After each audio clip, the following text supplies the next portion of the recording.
الحمد للہ وکفی والصلاة والسلام علی عبادہ الذین اصطفی اما بعد.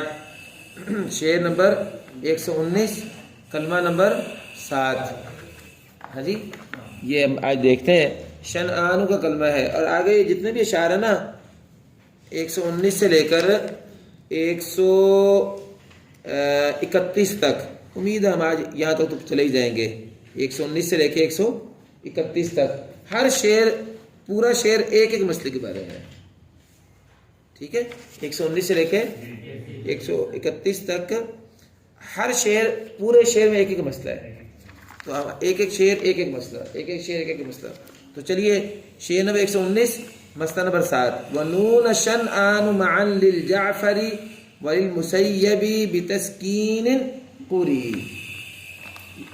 مسئلہ ہے کہ اسماعیل المسیبی اور اسماعیل بن جعفر الجعفری، یعنی یہ دو زائد ہوئے ہیں نا ورش اور قالون سے، یہ دونوں نون کا سکون پڑھیں گے. اور قالون اور ورش یعنی نافع، جو شاطبی والا نافع ہے وہ کیا پڑھتا تھا؟ وہ نون کا فتح پڑھتا تھا. اگر آپ شاطبی کھولیں گے تو نون کا فتح ہے. جو شاطبی والا نافع ہے نا وہ نون کا فتح پڑھتا ہے. لیکن یہ جو نافع نافیہ کا ہے، اس کے دو جو شاگرد ہیں ان کے لیے کیا ہے؟ نون کا سکون ہے. نون کا سکون ہے بیٹا. شنعان یہ غالباً ابن عامر کی، ابن کثیر علیہ کی رات ہے ہماری شاطبی وغیرہ میں نا. تو بس یہی ہے وَنُونَ شَنْعَانُ مَعًا. شنعان جو دو جگہ پر آتا ہے، یہ شنعان سورہ مائدہ میں دو جگہ پہ ہے. سورہ مائدہ کے پہلے صفحے میں ایک دفعہ ہے اور تیسرے صفحے پہ ایک دفعہ آتا ہے. ہاں، وَلَا يَجْرِمَنَّكُمْ شَنَآنُ قَوْمٍ أَن صَدُّوكُمْ عَنِ الْمَسْجِدِ الْحَرَامِ اور وَلَا يَجْرِمَنَّكُمْ شَنَآنُ قَوْمٍ عَلَىٰ أَلَّا تَعْدِلُوا اعْدِلُوا هُوَ أَقْرَبُ لِلتَّقْوَىٰ. یہ دو ہو گئے. تو ان دونوں میں شنعان جعفری کے لیے اور مسیبی کے لیے بھی تسکین قوری، تسکین کے ساتھ پڑھا گیا ہے. ٹھیک ہے، چلیں شعر نمبر 120. ہر شعر آسان آ گیا، شعروں میں کوئی مسئلہ نہیں رہ گیا. شعر 120 کلمہ نمبر 8، اور وہ کلمہ کیا ہے؟ بِهُنْظُرْ كَيْفَ. بِهُنْظُرْ كَيْفَ. آج میرے سامنے نا وہ 20 صفحوں والی خلاصہ نہیں ہے، کیونکہ اس میں ہم نے 24 میں سے 5 کلمے پیچھے بھیجے تھے نا. غالباً یہ جو بِهُنْظُرْ ہے نا، میں پیچھے رہ گیا ہوں اپنے اصولوں میں، کیونکہ یہ ہے کنایہ کا باب سم تلقہ ہے. لیکن بہرحال امام ابن غازی جو ہیں یہ اس کو یہی بیان کر رہے ہیں. وَالْأَصْبَهَانِي وَابْنُ ذَا الْإِمَامِ ضَمَّا. یہ ذل امام کا بیٹا کون ہے؟ امام والا شخص کون ہے جس کا بیٹا بھی امام ہے؟ محمد بن اسحاق. بیٹا محمد بن اسحاق، یہ اسحاق مسیبی کا بیٹا ہے نا، محمد بن اسحاق. ٹھیک ہے نا. امامت والی شخصیت امام اسحاق المسیبی کے بیٹے محمد بن اسحاق، یہ اور امام اصفہانی یہ دونوں ہا کے ضمہ کے ساتھ پڑھتے ہیں. وابنو ذا، وابنو ذا. ذا کیا ہے؟ اسم اشارہ ہے. اور ذا بول کر اس کا مشارہ لے کیا ہے؟ نہیں نہیں نہیں، اشارہ پیچھے ہوتا ہے، آگے تو نہیں ہوتا بیٹا.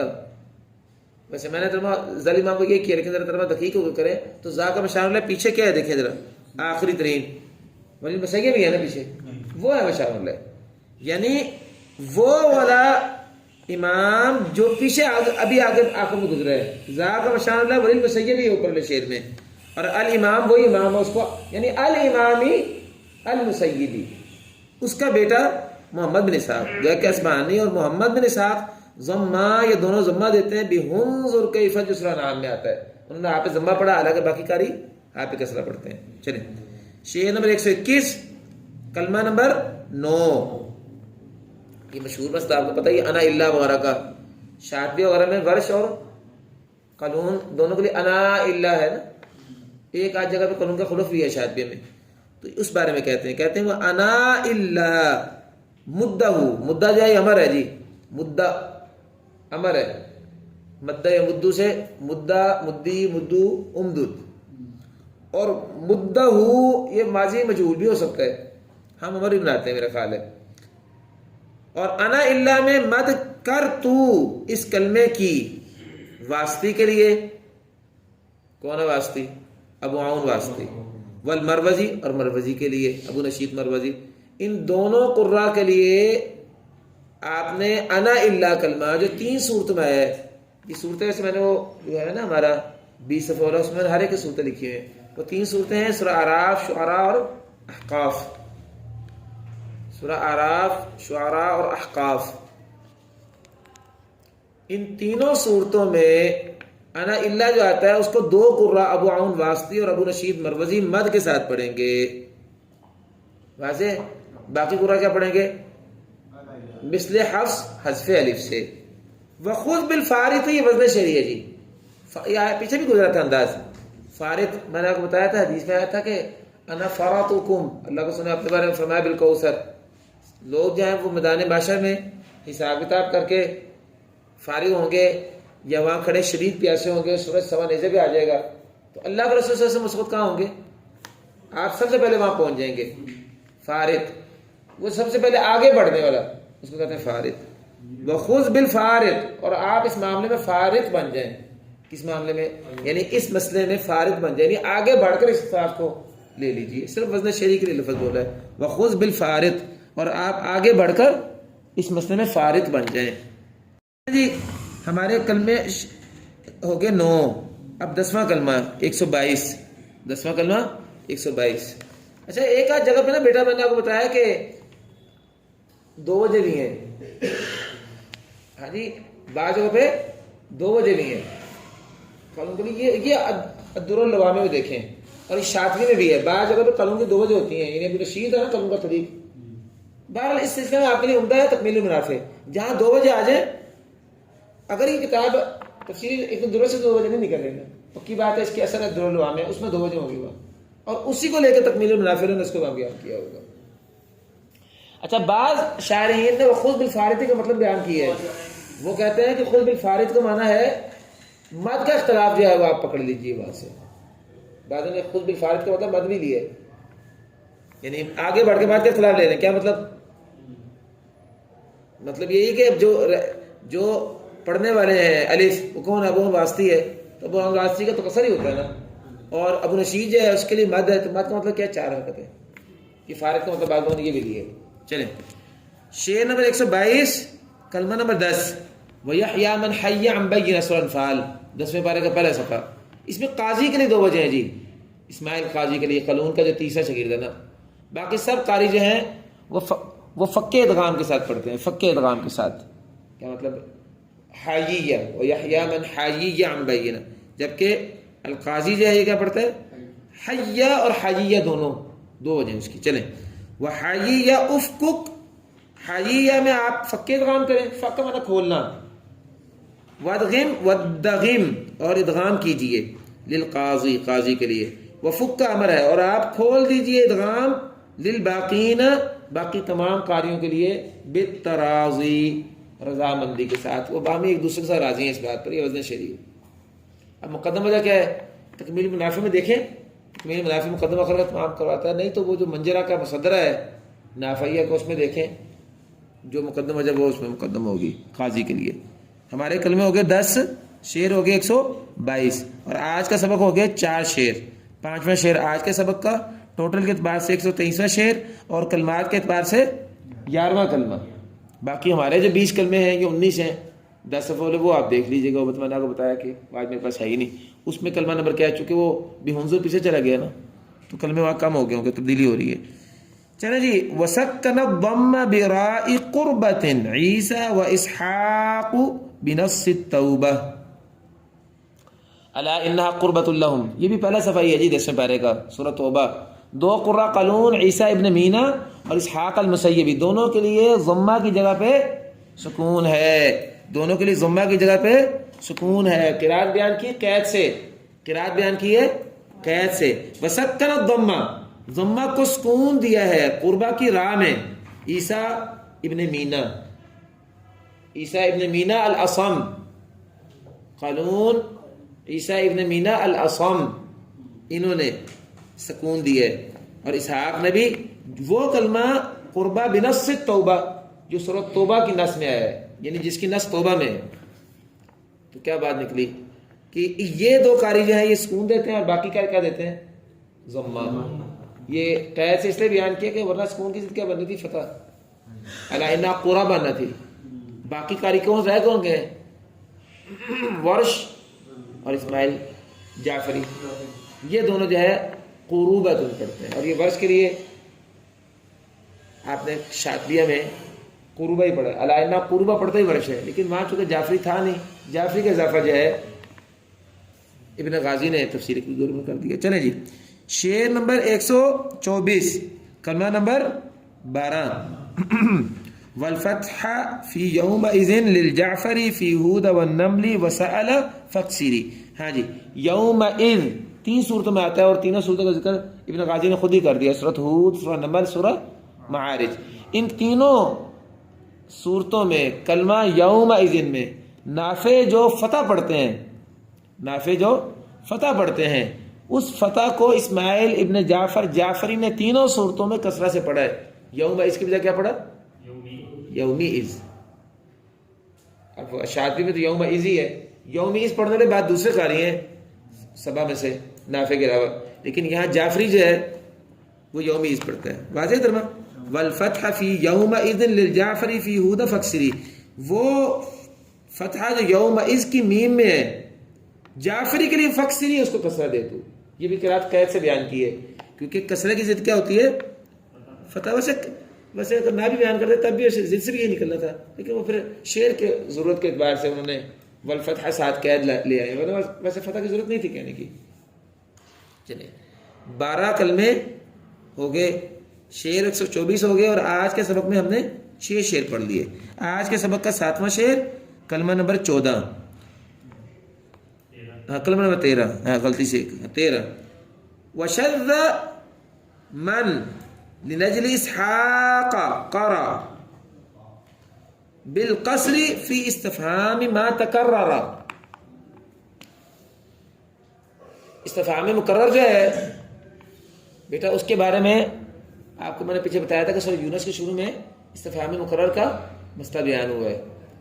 سورہ یونس کے شروع میں جو مسئلہ استفہام مکرر کا شاطبیہ میں ہے نا، وہی در العوامہ میں ہے۔ نافع کی جو تفصیل در العوامہ میں، وہی تفصیل جو ہے شاطبیہ میں۔ کیا نافع کے لیے جو وہاں ورش اور قلون کے لیے بیان ہوا ہے، کیا جعفری کے لیے اور مسیبی کے لیے اس میں کوئی فرق ہے؟ سمجھ آیا سوال کیا ہے؟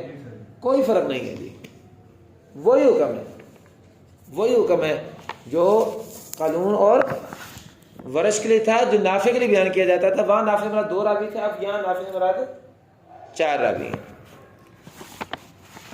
البتہ ایک مسئلہ جو ہے نا، اس میں بعض لوگوں کا فرق ہوگا، اور وہ مسئلہ یہ ہے جس کا یہاں رد کر رہے ہیں بیان کر کے۔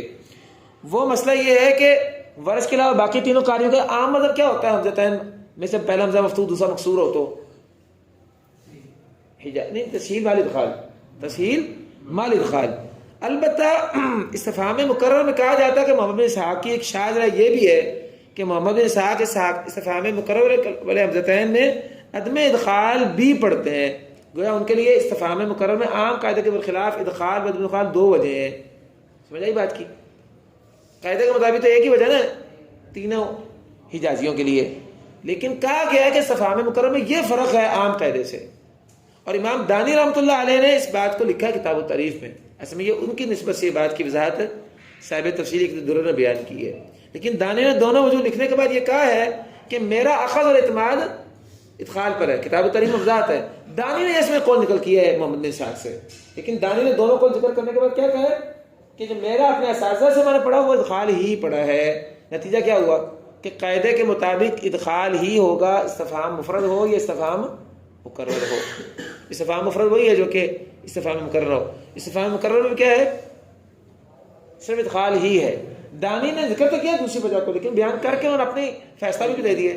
اسی بات کو جو ہے وہ سب میں ابن غازی ہیں بیان کریں، ذرا دیکھیں، وشذ من لنجل اسحاق قرا، اور شاذ ہوا ہے اس شخص کی بات جو ابن اسحاق کے لیے پڑھتا ہے بالقصر، عدم ادخال کے ساتھ، فی استفہام ما تکرر، اس استفہام میں جو مکرر ہو کر آتا ہے۔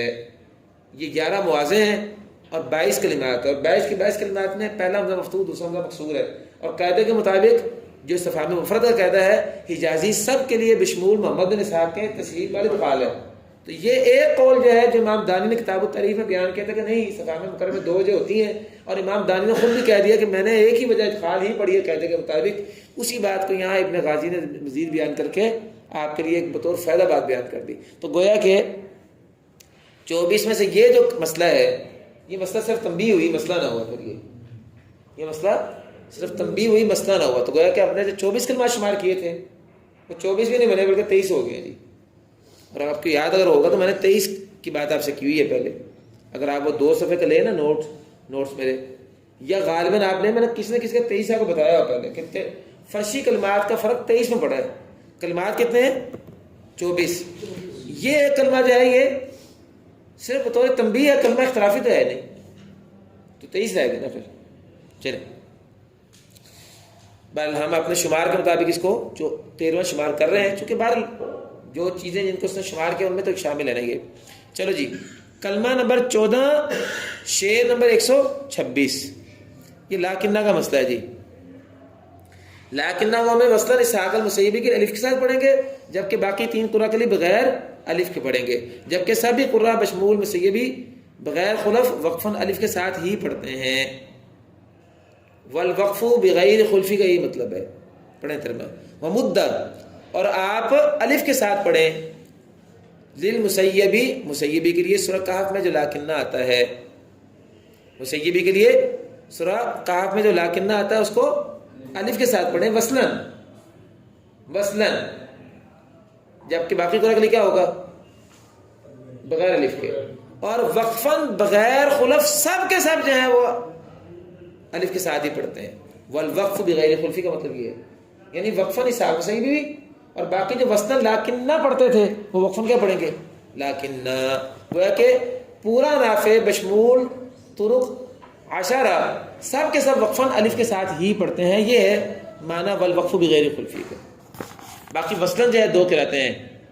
مسیبی جو ہے وہ الف کے ساتھ پڑھتا ہے لاکنہ واللہ غالباً وہاں شاطبیہ میں نا یہ غالباً ابن عامر کی قراءت ہے. نافع جو وہاں کا تھا اس کے لیے تو وصلاً وہاں بھی حرف بھی تھا، لیکن یہاں جعفری آ گیا، مسیبی آ گیا نا. اور مسیبی چونکہ در اللوامے کا طریق ہی نہیں ہے، شاطبی اور کا طریق ہی نہیں، اس لیے اس کی بات نہیں کی. چلیں جی، کلمہ نمبر 15، کلمہ نمبر 15 شعر نمبر 127. ثم سکون نکرا ان نصیبا لابن ابی کثیرہم قد نصیبا. نکرا، یہ نکرا جو ہے یہ 2 جگہ پہ آتا ہے جی. سورہ کہف میں 2 جگہ پر اور سورہ طلاق میں 1 جگہ پہ، یعنی ٹوٹل کلمات 3 ہیں. سورہ کہف میں 2 جگہ پر ہے اور سورہ طلاق میں 1 جگہ پہ. سورہ کہف میں وہ جو آخر پارے کے آخر پہ نکرا، اور اس طرح یہ جو دوسرا ہے نا صفحہ 16 پارے کا اس میں، اور سورہ طلاق میں آتا ہے نکرا. تو ان تینوں کلمات میں جو کلمہ نکرا ہے، نکرا معرفہ کی بات ہو رہی ہے، اس لیے خلاف اس میں ہے، اور منصوب بھی ہو یہ بھی بات ہو گیا. گویا وہ نکرا جو مجرور ہو، سورہ قمر میں نکرا مجرور آتا ہے، اس میں اختلاف نہیں ہے. تو فرماتے ہیں کہ نکرا منصوب میں سکون امام اسماعیل بن ابی جعفر بن ابی کثیر الانصاری، یہ ان کا پورا نام ہے. امام اسماعیل بن ابی جعفر، لکھ لیں نام لکھنا ہو تو، امام اسماعیل بن ابی جعفر بن ابی کثیر الانصاری الجعفری، یہ ان کا پورا نام ہے. تو سمجھ آیا نام؟ لبنی ابی کثیر ان کا مطلب کون ہے؟ تو امام جعفری کے لیے نکرن ان نصیبہ اگر اس کو نسب دیا گیا ہے تو یہ قید لگا کے کس کو نکالا؟ سورہ قمر والا نکر جو ہے اس میں کوئی اختلاف نہیں ہے، وہ مجرور ہے. تو نکرن منصوب جو 3 جگہ پہ آتا ہے، 2 جگہ کاف میں اور 1 جگہ پہ طلاق میں، اس نکرن میں کا جو سکون، اس کا جو سکون ہے وہ امام جعفری کے لیے قد نصیبہ تحقیق منصوب کیا گیا ہے. گویا کہ جعفری کے لیے سکون ہوا اور باقی کے لیے کیا ہوا؟ پیش. چلیں ہمارے کلمے ہو گئے 15. شعر نمبر 128 کلمہ نمبر 16. صرف 2-3 شعر اور پڑھ لیں پھر اس کے بعد انشاءاللہ رکیں گے. ولی احب بالیا للحلوانی ولی ابی سعیدہم عثمانی. یہ ابو سعید عثمان ورش ہو گئے نا، یہ ان کی کنیت ابو سعید. لیہب لکی غلاما زکیہ، لیہب لکی، اس میں یا کے ساتھ حلوانی نے پڑھا جی. حلوانی کے 2 شاگرد ہیں نا، کون کون؟ ابو عون واسطی اور جمال، وہ دونوں نے، اور اس کے ساتھ امام ورش پورا، یہ 3 جو ہیں لیہب لکی غلاما زکیہ پڑھتے ہیں جی. یعنی ورش کے 3 طرق اور قالون کا حلوانی یعنی جمال اور ابو عون.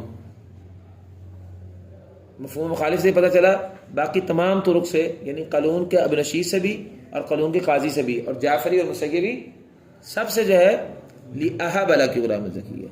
چلیں شعر نمبر 129 کلمہ نمبر 17. وَحَالِ أَهْلِهِمْ كُسُوا بِالضَّمِّ مَعًا لِإِسْحَاقَ الْغَزِيرِ الْعِلْمِ. لِأَهْلِهِمْ كُسُوا یہ دو جگہ پہ آتا ہے، ایک سورہ طٰہٰ ہے اور دوسرا سورہ قصص ہے. فَلَمَّا قَضَىٰ مُوسَىٰ الْأَجَلَ وَسَارَ بِأَهْلِهِ رُكُوعٍ میں، اور طٰہٰ کا پہلے رکوع میں ہی ہے.